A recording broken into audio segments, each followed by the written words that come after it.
কুরআনের আদালতে ধর্মীয় ব্যবসা। আজ এক গভীর বিতর্কের মুখোমুখি আমরা। যারা নিজেদের আলেম মোল্লা বলে পরিচয় দেয়, তারা কি সত্যি কুরআনের পূর্ণ বার্তা পৌঁছে দিচ্ছে, নাকি আল্লাহর কিতাবকে ব্যবসার পণ্যে পরিণত করেছে?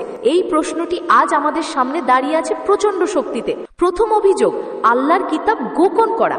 সূরা আল বাকারা 274 নম্বর আয়াতে আল্লাহ স্পষ্ট করে বলেছেন, যারা আল্লাহ নাজিল করা কিতাব গোপন করে এবং তা সামান্য মূল্যে বিক্রি করে, তারা নিজেদের পেটে আগুন ছাড়া কিছুই ভরে না। কিন্তু আজকের বাস্তবতা কি? কুরআনের আয়াত বাছাই করে শোনানো, সুবিধামতো ব্যাখ্যা দেওয়া, এটা কি গোপন করার মধ্যে পড়ে না? যখন বলা হয় নিজে কোরআন পড়ো না, বুঝবে না, আমরাই বুঝিয়ে দেব, তখন কি পূর্ণ সত্য পৌঁছানো হচ্ছে? দ্বিতীয় অভিযোগ আরো ভয়াবহ, আল্লাহ প্রতিশ্রুতি বিক্রি করা। সূরা আলে ইমরান 77 নম্বর আয়াতে আল্লাহ বলেছেন, যে আল্লাহর প্রতিশ্রুতি ও নিজেদের শপথকে স্বল্প মূল্যে বিক্রি করে, পরকালে তাদের কোনো অংশ নেই। কিন্তু আজ দেখুন, ওয়াজের রেট, দোয়ার রেট, খুব পানির দাম, তাবিজের ব্যবসা। যদি দিনের কাজ আল্লাহর জন্য হয়, তাহলে দাম ঠিক করা আসে কোথা থেকে? কুরআনের দাওয়াত কি মার্কেটিং আইটেম হয়ে গেছে? তৃতীয় অভিযোগ, হিদায়েতের বদলে ভ্রান্তি কেনা। সূরা আল বাকারাতে আল্লাহ বলেছেন, এরা হিদায়েতের বদলে ভ্রান্তি কিনেছে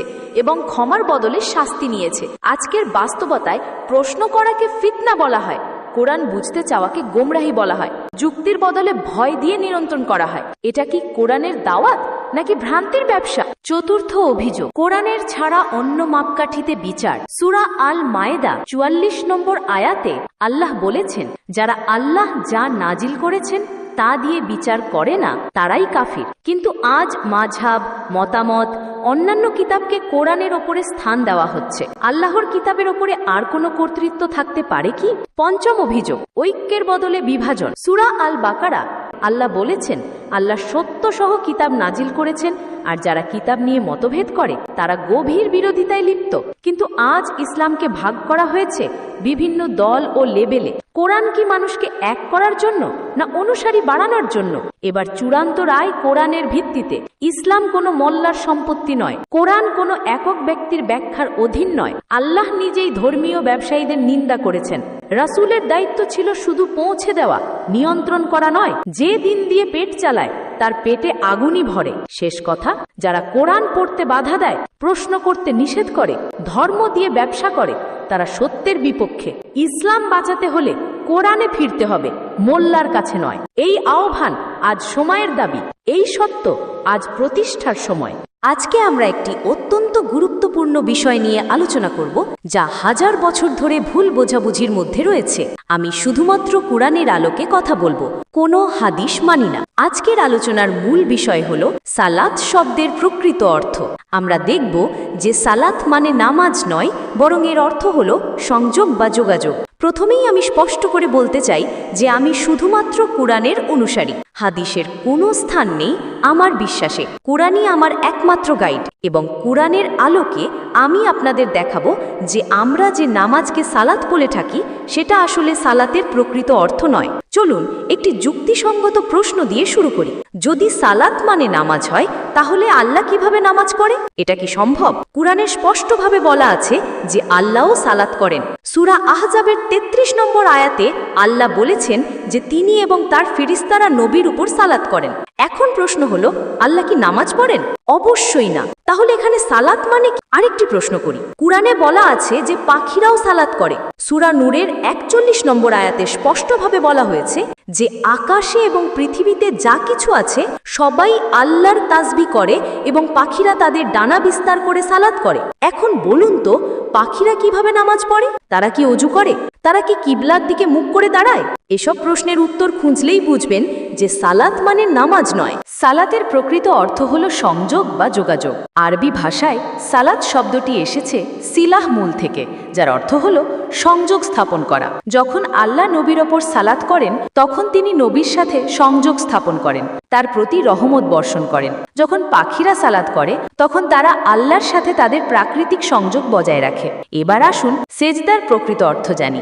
আমরা যেটাকে সিজদা বলি, মাথা মাটিতে ঠেকানো, সেটা আসলে সেজদার প্রকৃত অর্থ নয়। সেজদা মানে হলো মেনে নেওয়া, আত্মসমর্পণ করা। কোরআনে বলা হয়েছে যে সূর্য, চাঁদ, তারকারাজি সবাই আল্লাহকে সেজদা করে।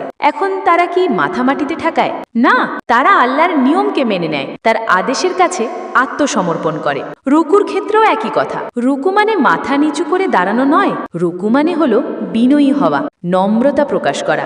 আল্লাহর সামনে আমাদের অহংকার ত্যাগ করে বিনয়ী হতে হবে, এটাই রুকুর প্রকৃত অর্থ। এখন আসুন কোরআনের আয়াতগুলো দেখি যেগুলো আমাদের এই বোঝাপড়াকে সমর্থন করে। সূরা বাকারার ৩ নম্বর আয়াতে বলা হয়েছে যারা গায়েবে বিশ্বাস করে এবং সালাত কায়েম করে। এখানে কায়েম শব্দটি গুরুত্বপূর্ণ।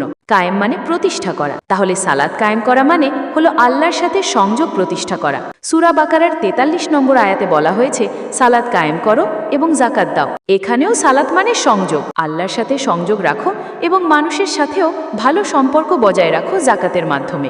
সূরা বাকারার ৪৫ নম্বর আয়াতে বলা হয়েছে ধৈর্য এবং সালাতের মাধ্যমে সাহায্য চাও। এখানে স্পষ্ট যে সালাত হলো আল্লাহর সাথে যোগাযোগের মাধ্যম। নামাজ পড়লে যে সাহায্য আসবে তা নয়, বরং আল্লাহর সাথে প্রকৃত সংযোগ স্থাপন করলেই সাহায্য আসবে। সূরা বাকারার ৮৩ নম্বর আয়াতে বনি ইসরায়েলদের সাথে আল্লাহর অঙ্গীকারের কথা বলা হয়েছে। সেখানে বলা হয়েছে সালাত কায়েম করো এবং যাকাত দাও। এখানেও সালাত মানে আল্লাহর সাথে সংযোগ বজায় রাখা। সূরা বাকারার ১১০ নম্বর আয়াতে বলা হয়েছে সালাত কায়েম করো এবং যাকাত দাও। যা কিছু ভালো কাজ তোমরা নিজেদের জন্য এগিয়ে পাঠাবে তা আল্লাহর কাছে পাবে। এখানে সালাত কায়েম করার সাথে সাথে ভালো কাজের কথা বলা হয়েছে। এটা স্পষ্ট করে যে সালাত শুধু কিছু শারীরিক নড়াচড়া নয়, বরং আল্লাহর সাথে সংযোগের মাধ্যমে ভালো কাজে অনুপ্রাণিত হওয়া। সূরা বাকারার ১২৫ নম্বর আয়াতে ইব্রাহিম এবং ইসমাইলের কথা বলা হয়েছে। তাদের বলা হয়েছিল আমার ঘরকে পবিত্র রাখো তাওয়াফকারী, ইতিকাফকারী এবং রুকু ও সেজদাকারীদের জন্য। এখানে রুকু ও সেজদার অর্থ হল বিনয় ও আত্মসমর্পণ। সূরা বাকারার ১৫৩ নম্বর আয়াতে বলা হয়েছে ধৈর্য এবং সালাতের মাধ্যমে সাহায্য চাও, নিশ্চয়ই আল্লাহ ধৈর্যশীলদের সাথে আছেন। এখানে আবারও সালাত মানে আল্লাহর সাথে যোগাযোগ। সূরা বাকারার ১৭৭ নম্বর আয়াতে সৎকর্মের সংজ্ঞা দেওয়া হয়েছে। সেখানে বলা হয়েছে সৎকর্ম এই নয় যে তোমরা পূর্ব বা পশ্চিম দিকে মুখ ফেরাবে, বরং সৎকর্ম হল যে আল্লাহ, শেষ দিন, ফেরেশতা, কিতাব এবং নবীদের ওপর বিশ্বাস রাখে এবং সালাত কায়েম করে। এখানে স্পষ্ট যে সালাত কায়েম করা মানে শুধু কিবলার দিকে মুখ করা নয়। সূরা বাকারার ২৩৮ নম্বর আয়াতে বলা হয়েছে সালাতসমূহের এবং মধ্যবর্তী সালাতের হেফাজত করো। এখানে বিভিন্ন সালাতের কথা বলা হয়েছে। এর মানে হলো বিভিন্ন সময়ে আল্লাহর সাথে সংযোগ বজায় রাখা। সূরা বাকারার ২৭৭ নম্বর আয়াতে বলা হয়েছে যারা ঈমান আনে এবং সৎকর্ম করে এবং সালাত কায়েম করে এবং যাকাত দেয় তাদের জন্য তাদের প্রতিপালকের কাছে পুরস্কার রয়েছে। এখানেও সালাত কায়েম করার সাথে সৎকর্মের কথা বলা হয়েছে। সূরা আল ইমরানের ৩৯ নম্বর আয়াতে জাকারিয়ার কথা বলা হয়েছে। ফেরেশতারা তাকে ডাকলো যখন সে মিহরাবে দাঁড়িয়ে সালাত করছিল। এখানে সালাত মানে আল্লাহর সাথে যোগাযোগ, প্রার্থনা। সূরা নিসার ৪৩ নম্বর আয়াতে বলা হয়েছে যখন তোমরা নেশাগ্রস্ত থাকো তখন সালাতের কাছে যেও না যতক্ষণ না তোমরা যা বলো তা বুঝতে পারো। এখানে স্পষ্ট যে সালাত হলো এমন কিছু যেখানে বোঝাপড়া এবং চেতনা প্রয়োজন। এটা শুধু শারীরিক নড়াচড়া নয়। সূরা নিসার ৭৭ নম্বর আয়াতে বলা হয়েছে সালাত কায়েম করো এবং যাকাত দাও। এখানেও সালাত এবং সামাজিক দায়বদ্ধতার কথা একসাথে বলা হয়েছে। সূরা নিসার ১০১ থেকে ১০৩ নম্বর আয়াতে ভ্রমণকালীন সালাতের কথা বলা হয়েছে। এখানে বলা হয়েছে যে যুদ্ধের সময় বা বিপদের সময় সালাত সংক্ষিপ্ত করা যায়। এটা প্রমাণ করে যে সালাত হলো আল্লাহর সাথে সংযোগ, যা পরিস্থিতি অনুযায়ী পরিবর্তিত হতে পারে। সূরা নিসার ১৪২ নম্বর আয়াতে মুনাফিকদের সালাত সম্পর্কে বলা হয়েছে। তারা যখন সালাতে দাঁড়ায় তখন অলসভাবে দাঁড়ায় এবং মানুষকে দেখানোর জন্য করে। এখানে স্পষ্ট যে সালাত হলো আল্লাহর সাথে আন্তরিক সংযোগ, বাহ্যিক প্রদর্শনী নয়। সূরা নিসার ১৬২ নম্বর আয়াতে বলা হয়েছে যারা ঈমান এনেছে এবং সালাত কায়েম করে এবং যাকাত দেয় এবং আল্লাহ ও তার রাসূলের আনুগত্য করে। এখানেও সালাত কায়েম করার সাথে অন্যান্য ভালো কাজের কথা বলা হয়েছে। সূরা মায়েদার ৬ নম্বর আয়াতে অজুর কথা বলা হয়েছে, কিন্তু এখানে বলা হয়েছে যখন তোমরা সালাতের জন্য ওঠো তখন তোমাদের মুখ এবং হাত ধুয়ে নাও। এখানে সালাত মানে আল্লাহর সাথে সংযোগের জন্য প্রস্তুতি প্রস্তুতি নেওয়া। সূরা মায়েদার 12 নম্বর আয়াতে বনি ইসরায়েলদের সাথে আল্লাহর অঙ্গীকারের কথা বলা হয়েছে। সেখানে বলা হয়েছে, যদি তোমরা সালাত কায়েম করো এবং জাকাত দাও এবং আমার রাসূলদের বিশ্বাস করো, তাহলে আমি তোমাদের পাপ মোচন করব। সূরা মায়েদার 53 নম্বর আয়াতে বলা হয়েছে, যারা ঈমান এনেছে তাদের বন্ধু হলো আল্লাহ, তার রাসূল এবং মুমিনরা যারা সালাত কায়েম করে এবং রুকু অবস্থায় জাকাত দেয়। এখানে রুকু মানে বিনয়ী অবস্থা। সূরা মায়েদার 58 নম্বর আয়াতে বলা হয়েছে, যখন তোমরা সালাতের জন্য আহ্বান করো তখন তারা সেটাকে হাসি তামাশা এবং খেলা মনে করে। এখানে সালাত মানে আল্লাহর সাথে গুরুত্বপূর্ণ সংযোগ। সূরা আনফালের 3 নম্বর আয়াতে মুমিনদের গুণাবলী বর্ণনা করা হয়েছে। সেখানে বলা হয়েছে, যারা সালাত কায়েম করে এবং আমি তাদের যে রিজিক দিয়েছি তা থেকে খরচ করে। সূরা আনফালের 35 নম্বর আয়াতে কাফেরদের সালাত সম্পর্কে বলা হয়েছে, তাদের সালাত কাবা ঘরের কাছে শীষ দেওয়া এবং হাততালি দেওয়া ছাড়া আর কিছু নয়। এখানে স্পষ্ট যে প্রকৃত সালাত এগুলো নয়। সূরা তাওবার 5 নম্বর আয়াতে বলা হয়েছে, যদি তারা তওবা করে এবং সালাত কায়েম করে এবং জাকাত দেয় তাহলে তাদের পথ ছেড়ে দাও। এখানে সালাত কায়েম করা মানে আল্লাহর সাথে সংযোগ স্থাপন করা।